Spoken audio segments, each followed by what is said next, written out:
In 1562, King Philip II of Spain needed a miracle, which is how we would meet. In the time of Columbus, in the time of colonization, in the time of the church, Philip II was one of the most powerful beings. If God was a 10, he was a 9.9. One day, the 17-year-old heir to the throne, Don Carlo the Irreverent, Don Carlo the Cad, Don Carlo the Scandalous, was on one of his illicit errands when he fell down, down, down a full flight of stairs and bonked his bean. Ow. Which is a polite way of saying he bashed his brains. The king, worried for his son, his people, and himself, turned to God. Why have you brought this head injury upon my son? There came no reply. Meanwhile, I sat in my shop, fiddling with my gears and contemplating past success.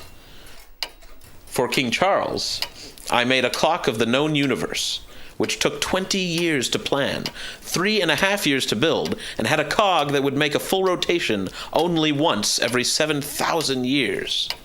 It was a monument to human ability. And now I made toys, wind-up soldiers that made people think I was a wizard. But in my heart, I knew they were trifles. We're doomed. Again? God has cursed us.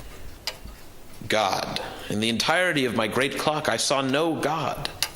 The prince, the heir to the throne, hit his head. In this life, we all hit our heads. They say he's dying. Perhaps doctors will save him. What can doctors do when we are cursed by God? How could we have known that help would come from a monk named Diego? A monk with a small wooden cross and a sharp nose. A monk who was thought to cure the sick.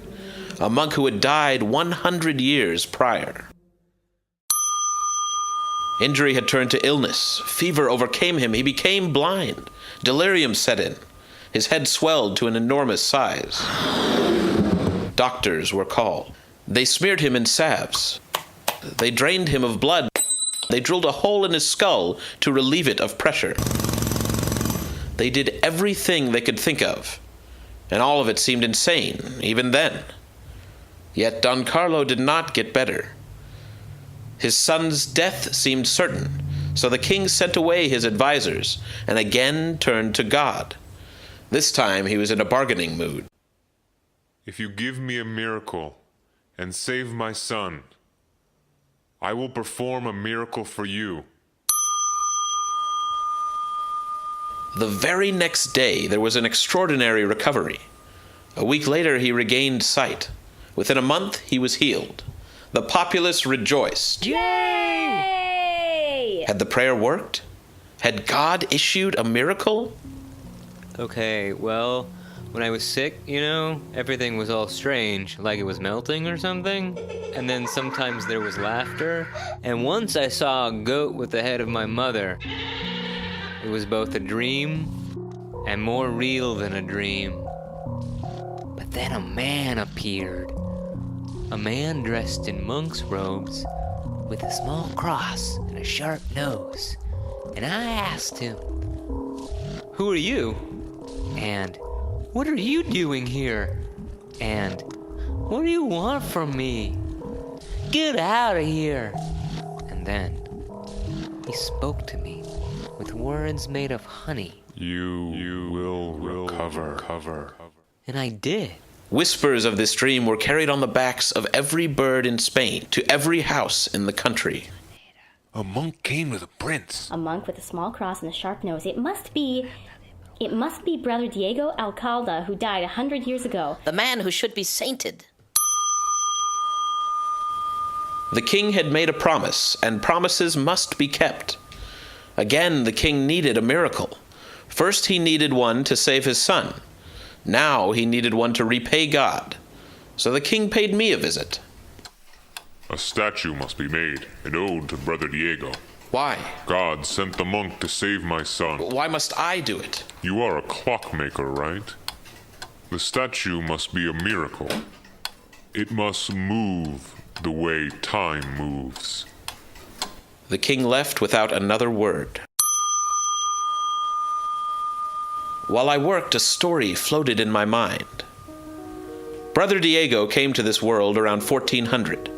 He had only known poverty, and therefore carried out his devotion to God perfectly.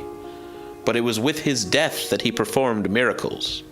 Compiled in the document, the Miracle Book of Diego Alcalde. While dying of an immobilizing ulceration in the left arm, he overcame the paralysis to raise a small wooden cross. And he said a prayer in Latin, a language he never spoke before. That night he lay dying, I saw such a great light surrounding the corpse of Brother Diego that it appeared the inside of the chapel had turned to day. His corpse never stiffened with rigor mortis, but remained with the warmth of life. He was so full of life that I worried we buried him early. When I dug him up, my shovel hit his wrist and severed his hand. The walls of the monastery shook with pain, like a man stepping on a nail. After that, I dug him up with my hands. The monk's body was put on display for 6 months, and people made pilgrimages. I visited Diego's remains, and he cured my bad knee. Diego fixed my boy's cough. I'm no longer cross-eyed. I can feel my feet. The things I can do with my hands. He only looked to be sleeping. I put my hand upon him, and I could feel a heartbeat.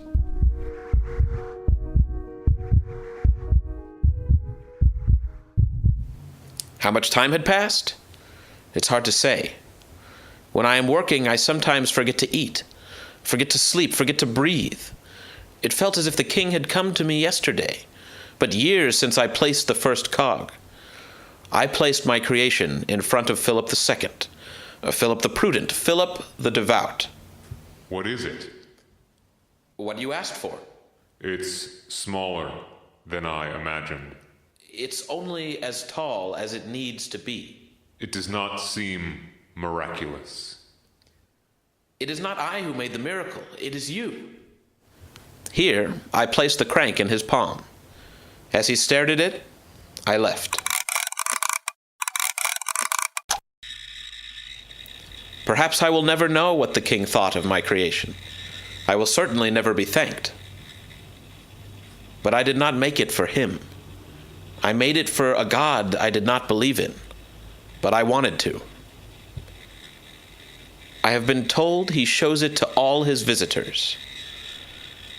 He will set the clockwork monk on the table, and it will beat its chest and raise its small wooden cross. The clockwork monk will swivel its head and stare people in the eye. All the while, it mouths a silent prayer. Please. Please. Thank you. Thank you. Please. When we are all gone, it will still be here, trying to talk to God. Thank you. Perhaps God will reply.